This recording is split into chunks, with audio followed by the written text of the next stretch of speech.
后来继续来看总统蔡英文5月20就要落任了。传出讲，蔡总统当咧规划落任了后，要做一个国际性的智库，继续为台湾来发声。另外，全国小英之友会昨来食春酒，行政院前后任的院长陈建仁甲苏贞昌拢来了。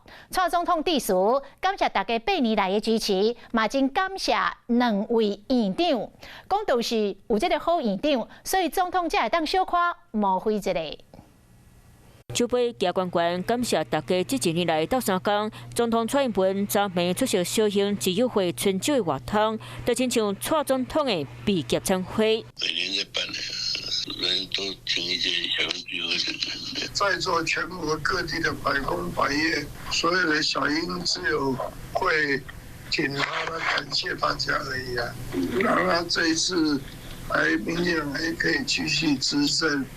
然后2个多月有这些的民调支持率还维持。挂主就在来现场开73道，除了全国的小英之友会，全国的干部行卡到。包括行政院长陈建仁、副院长陈文灿、前院长苏贞昌、总统府秘书长林佳龙、前卫福部长陈时中，还有监察院长陈菊，真侪民进党的头人拢出现。毕竟这嘛是蔡总统落任前的上尾一摆春秋，今晚嘛传出等到正式交接，蔡总统嘛有新的规划。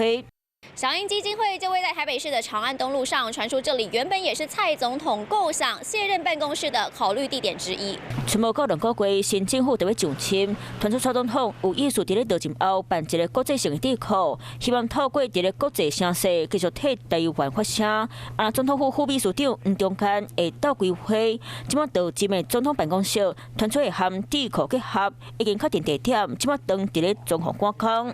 对于外交两岸国际事务的熟悉，本身的外语能力又非常好，而且他就是台湾最佳的代言人。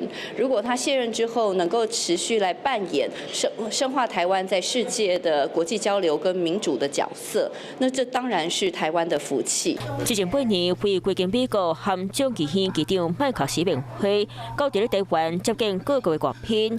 蔡总统国际声势真悬，未来卖用无同款的身份，继续做好外交角色。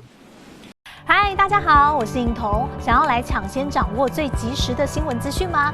赶快订阅、按赞、开启小铃铛，锁定华视新闻的 YouTube 频道。